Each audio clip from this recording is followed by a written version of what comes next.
구글 안드로이드나 애플의 iOS 앱을 만든다. 프로그래밍을 다 할 줄 알아야 되죠. 개발을 할 줄 모르면은 구글 플레이와 앱스토어에 진입을 못 했었는데 GPT 스토어 같은 경우에는 그냥 내가 생각하는 것들을 적어가지고 그걸 아이디어해서 홍보를 하면 되니까 기존과 차별이 되는 부분이라고 할 수가 있습니다.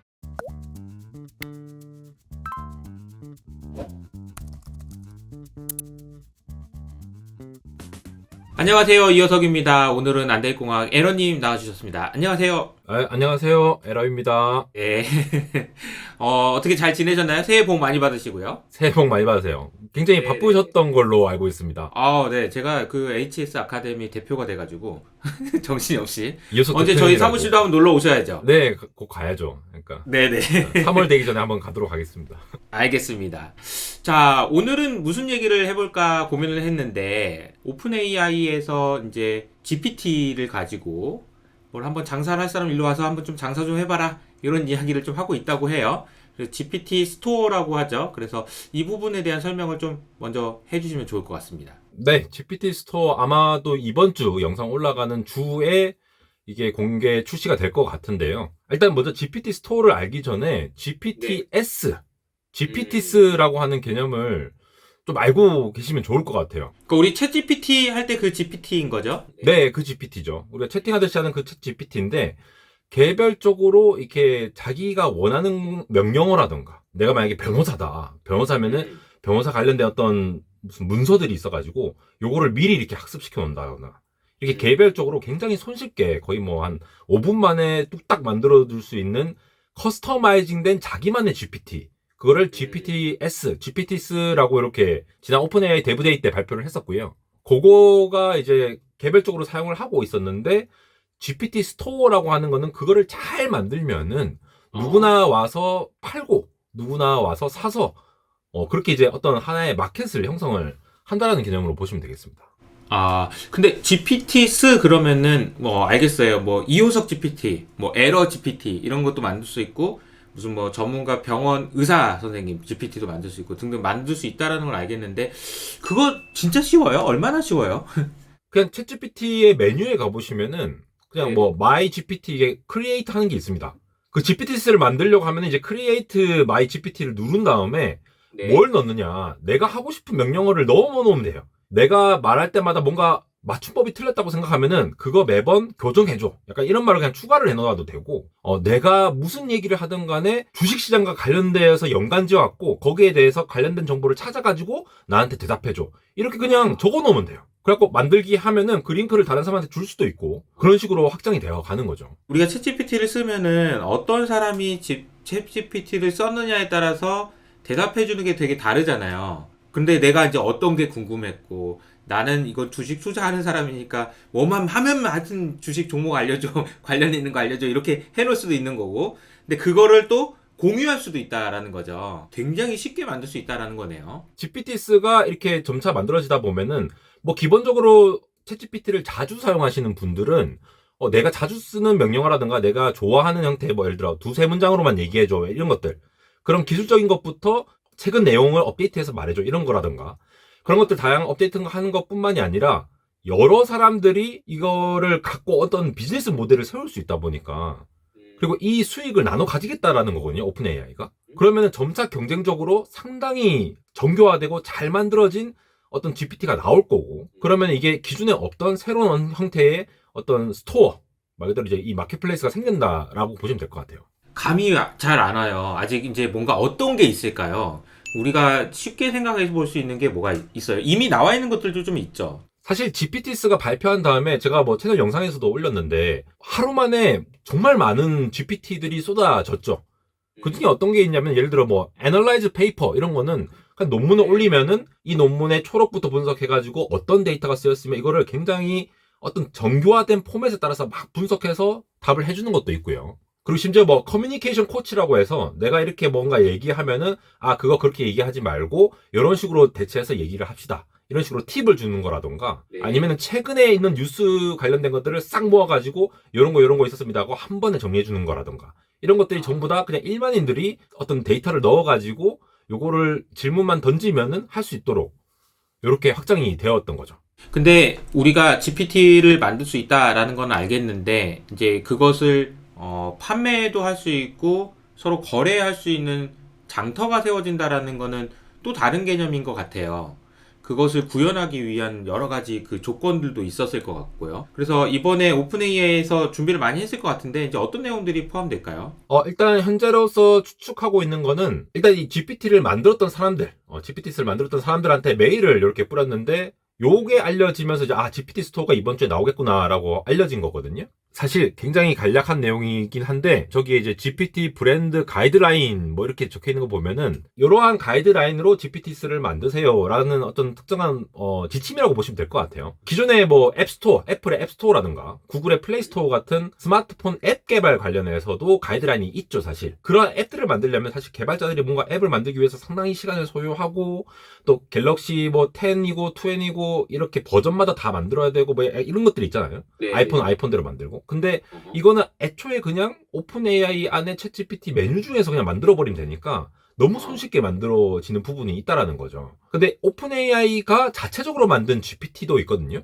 오픈 AI 데브데이 때 그 실제로 샘 알트먼이 이거를 이렇게 보여줬어요. 스타트업 멘토링이라고 해가지고 저희가 이렇게 몇 개 이제 단어를 명령을 쳐가지고 내가 이렇게 뭐 얘기할 때마다 뭐 스타트업 멘토링 할 수 있도록 조언을 해줘 이런 식으로 넣었는데 그 즉각 진짜로 스타트업 리더들이 스타트업에 있는 사람들에게 조언을 해줄 수 있는 시스템을 만들었거든요. 오픈AI가 직접 운영하는 GPT도 있으니까 이 가이드라인에는 너네 GPT 이름 지을 때 뭐 예를 들어 뭐 이효석 GPT 이런 식으로는 좀 하지 마. 뭐 당연히 좀 이제 뭐 약간 불법의 소지가 있는 좀 법에 저촉이 될 수 있는 그런 것들을 당연히 지양을 할 수 있도록 이렇게 안내를 하고 있고요. 그 외에는 이제 굉장히 크게 공개된 건 사실 없습니다. 대부분 데브데이 때 너네가 그렇게 만들어서 수익을 내는 거를 같이 이제 쉐어링하는 구조로 가겠다라는 정도라고 이제 개괄적으로 일단 보시면 될 것 같아요. 우리가 보통 보면은 이제 저희 이제 근처에는 아현 시장이라는 시장이 있어요.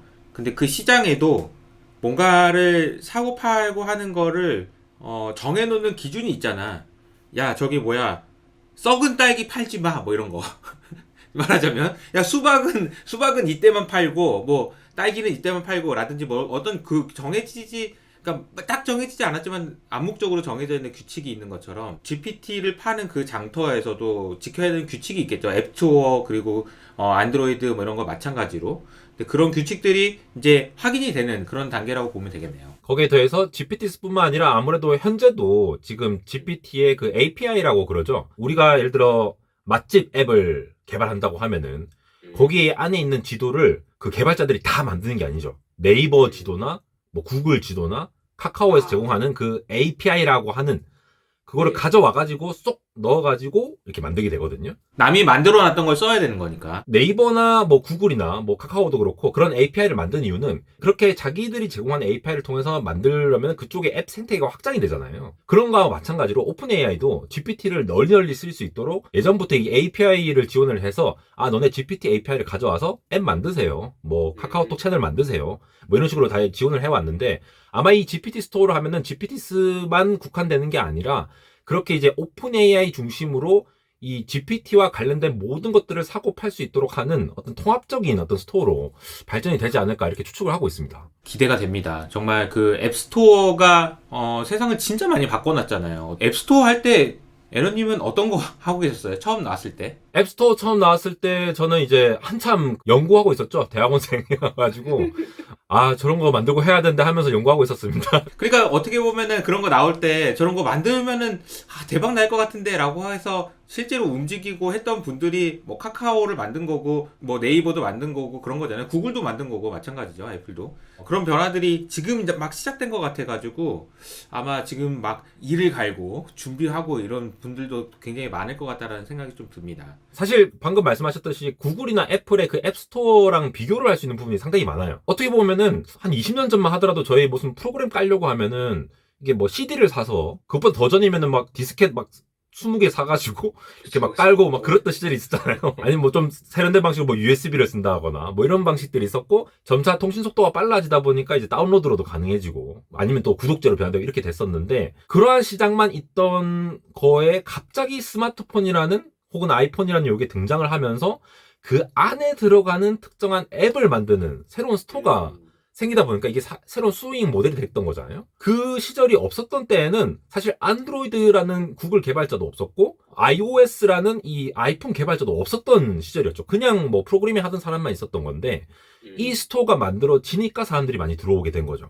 마찬가지로 이렇게 GPT 스토어가 생성이 된다면은 물론 뭐 일반인들도 이제 손쉽게 돈을 벌 수 있는 그런 구조가 됐기 때문에 많이 접근을 하기도 하겠지만 경쟁이 굉장히 치열해질 거기 때문에 우리가 이제 흔히 뭐 프롬프트 엔지니어링이라는 말을 하잖아요. 프롬프트 엔지니어링이 뭐예요? 프롬프트 엔지니어링 그러니까 GPT한테 이 챗봇으로 어떻게 물어봐야 내가 원하는 거를 잘 들을 수 있느냐. 프롬프트 엔지니어링 그러면 되게 복잡한 건데 쉽게 말하면 어떻게 질문을 잘해야 되는 거냐 이거네요. 그렇죠. 예, 원래 똑똑한 학생들이 질문도 잘하잖아요. 그러니까 GPT가 이렇게 두루두루 잘 알고 있는데 내가 원하는 정보를 쏙 이렇게 잘 가져올 수 있게끔 질문을 어떻게 하면은 잘 되느냐. 이게 또 뭐 방법론이 굉장히 많아요. 뭐 제로샷, 뭐 퓨샷 이런 것도 있고. 그러니까 여러 번에 걸쳐서 두 번, 세 번 이렇게 정답지를 보여주고 그럼 너는 이렇게 물어봤을 때 어떻게 대답할래?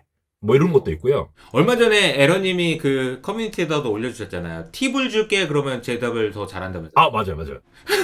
네. 그리고 이거 나한테 진짜 인생의 절대절명의 기회야. 아니면 이제 그 챗GPT의 경쟁 상대인 뭐 구글의 바드라던가 엔트로픽의 이제 클로드라던가 걔들은 이렇게 잘 대답하던데 너는 이런 거 잘 못하지? 약간 이런 식으로 디스하듯이 해도 잘 나와요. 아 그래요? 더 잘 나와요? 아 옛날에 그 인터넷 검색사 그런 느낌인 거 그런 생각이 좀 들긴 하네요. 검색 엔진 잘 검색하는 듯이 이제 GPT가 잘 대답하게끔 하는. 이것도 이제 정말 진짜 학문처럼 뭔가 이렇게 테크니컬리 이게 발전이 되고 있는 분야라서 거기에 대해서 좀 이제 해박한 사람들이 좀 더 괜찮은 이 앱을 만들 수 있지 않을까 이렇게 추측되는 부분도 있고요. 중간에 잠깐 샜는데 그래서 프롬프트 엔지니어링을 통해서 그렇게 새로운 어떠한 GPT 앱을 만드는 시장이라고 보면 되는데 좀 차별점이 있어요. 아까도 잠깐 말씀드렸는데 구글 안드로이드나 이제 애플의 iOS 앱을 만든다라는 측면에서 보면은 진짜 이 프로그래밍을 다 할 줄 알아야 되죠. 뭐 자바라든가 아니면은 뭐 스위프트 이런 특정한 프로그래밍으로 배워가지고 플랫폼 기업들의 가이드에 따라서 구글 애플의 가이드에 따라서 다 개발해서 예를 들어 아이폰 10에서는 잘 동작하는지 뭐 이런 것도 다 테스트 해봐야 되고 온갖 동작들이 다 필요하죠. 그리고 보통 이제 앱을 개발하면은 요즘은 이제 클라우드 시대니까 AWS 같은 데에 내 앱 기능을 저 서버에 올려놓고 그래서 고객들이 이 앱을 사용하면은 이제 이 클라우드를 통해서 이렇게 서비스를 하고 데이터를 저장하고 예를 들어 카카오톡 같은 경우도 이제 그렇게 되는 거죠. 그러니까 그런 식으로 운영을 많이 하게 되는데 이 부분에서 차이가 있어요. 요게 애초에 진입장벽이 그러니까 GPT 스토어가 좀 더 훨씬 더 낮을 수 있다라는 거예요. 왜 그러냐면은 뭔가 내가 기발한 아이디어가 있는데 개발을 할 줄 모르면은 구글 플레이와 앱스토어에 진입을 못했었는데 GPT 스토어 같은 경우에는 그냥 내가 생각하는 것들을 이렇게 적어가지고 그걸 아이디어해서 이렇게 홍보를 하면 되니까 요게 또 이제 조금 약간 기존과 차별이 되는 부분이라고 할 수가 있습니다. 이 차별점이 생각보다 굉장히 큰 차이를 만들 것 같다라는 생각도 드네요. 원래는 프로그래밍을 할 줄 아는 사람들만 해먹을 수 있는 시장이었는데 몰라도 어쨌든 할 수 있으니까. 거기다가 또 다른 점은 이렇게 진입장벽이 쉽다 보니까 마치 우리 그때가 언제죠? 저도 기억이 잘 20-30년 전? 나모 웹 에디터 같은 걸로 막 홈페이지 만들고 막 홈페이지 만들 때. 예. 네. 그것도 나모 웹 에디터가 한참 유행하다가 이제 나중에 뭐 드림이즈 같은 그런 사이트라던가 뭐 그런 웹사이트에서 그냥 클릭하면 자기 홈페이지 만들어주는 그런 서비스도 등장을 했었잖아요. 그리고 싸이월드가 등장했고 그런 것처럼 지금 제가 구글에 이제 블로그 마케팅이라고 검색을 해보면은 블로그에 접속하면은 이제 중간중간에 이렇게 뭐 광고 배너라던가 링크라던가 이런 게 많이 있잖아요. 어떻게 보면 이제 블로그가 비즈니스와 이 마케팅 측면에서 하나의 관문이 된 것인데 GPT 스토어에 예를 들어 GPT스 같은 경우도 기업이나 개인들이 어떤 그러한 관문 역할을 할 수도 있다는 게 좀 큰 장점이 될 것 같아요. 그래서 이 GPT스 들어가면은 물론 거기서 물어보고 답하는 것도 되는데 거기와 연관되어 있는 어떤 쇼핑몰을 연결시켜준다든지 아니면 그 사업자들도 이러한 것들을 활용할 수 있도록 연결을 해가지고 바로바로 이렇게 뭔가 안내를 받을 수 있다라든지 이게 중심으로 또 뭔가 재편이 될 수도 있는 그러니까 지금 블로그 시장과도 뭔가 경쟁이 될 수 있을 것 같은 그러한 낌새도 보입니다. 그러니까 어쨌든 마케팅의 용도로도 활용이 되긴 될 텐데 결국은 더 많이 쓰이는 GPT가 마케팅 효과가 클 거고 그죠? 어쨌든 여기 사람들이 모일 거니까 결국은 트래픽일 텐데 이걸 또 누가 가져가느냐도 진짜 관건이네요. 사람들이 어떤 GPT를 많이 쓸까 이것도 고민해봐야 될 것 같고 나중에는 또 진짜 유튜브처럼 예를 들어 이제 이호석 아카데미 채널 같은 경우에는 주식에 관심이 많으신, 공부하고 싶으신 많은 분들이 이제 보고 계시고, 정말 그 세세한 공학에 대한 얘기에 관심 있으신 분들은 아무래도 저희 채널보다는 비율이 적을 수 있잖아요. 저도 반대로 반대일 수도 있고. 그러니까 유튜브의 역할이 이제 기존에 있던 MBC, KBS 같은 매스미디어하고 비교해 봤을 때 가장 좋았던 점이 그 흔히 말하는 마켓 세그멘테이션이죠. 딱 그 주제에 관심 있는 사람들을 모아놓은 역할을 했다라는 게, 전문 용어로는 클러스터링, 끼리끼리 모아놓는 거. 그래서 그렇게 해놓으니까 그냥 뭐 밤 8시에 뭐 치킨 광고하고 이런 거 해서 아무나 그냥 보게 하는 것보다 딱 관심 있는 사람한테 관심이 있는 광고를 딱 타겟팅 하시니까 훨씬 더 효율이 좋은 그런 효과가 있었잖아요. 광고 효과가. 타겟 마케팅이라고 하죠. 네, 마찬가지로 GPT도 특정한 기능, 예를 들어 뭐 특허를 분석하는 GPT다. 그러면은 뭐 변리사분들을 대상으로 뭔가 광고를 할 수도 있을 거고, 재테크 관련된 거면은 뭐 예를 들어 재무제표 요거를 좀 정리를 해줘.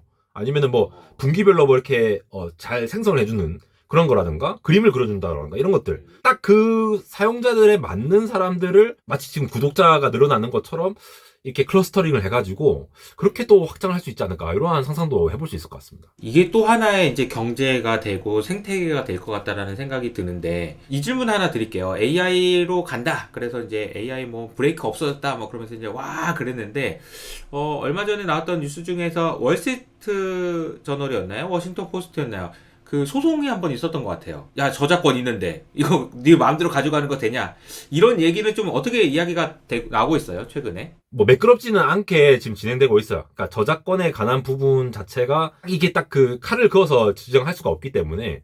근데 현재까지 알려진 바로는 뉴욕타임즈에서 오픈 AI에 소송을 걸었고, 오픈 AI는 또 자기 웹페이지 블로그에 너네 뉴욕타임즈 소송 가치 없다 이런 식으로 입장문을 이렇게 대놓고 밝혔어요. 결국은 뉴욕타임즈의 어떤 기사들을 많이 학습을 했을 걸로 추정이 되잖아요, 인터넷에 돌아다니는. 그쵸. 근데 거기에 대해서는 사실 뉴욕타임즈 뿐만이 아니겠죠. 정말 많은 그런 그렇죠. 아티클들이나 다양한 것들이 있는데, 현재 이제 법적으로 흘러가는 방향은 결국은 이 챗GPT에서 뉴욕타임즈의 기사를 그대로 이렇게 제너레이션 한다라거나 이러한 모습은 안 나타나니까 약간 뉴욕타임즈가 애를 먹고 있다, 이런 얘기도 나오고 있긴 해요. 아하. 근데 또 별도로 오픈 AI는 정확히 기억은 안 나지만 뭐 프랑스의 어떤 언론 업체랑 뭔가 계약을 했다, 앞으로도 데이터를 공급하도록, 뭐 이런 얘기도 나오고 있고, 사실 그 누구도 좀 거스를 수가 없는데, 방향적으로 봤을 때는 이 모든 것들을 다 이렇게 마치 공공재로서 이렇게 활용을 해가지고 학습을 하는 것이 뭔가 이득이 되니까 개별적인 소송으로 해서 이걸 드랍시킨다라는 여론은 좀 쉽지 않은 거 아닌가라는 그렇죠. 부분이 될 것 같고, 아무래도 좀 정책적으로 해결을 해야 될 부분들로 보여질 것 같아요.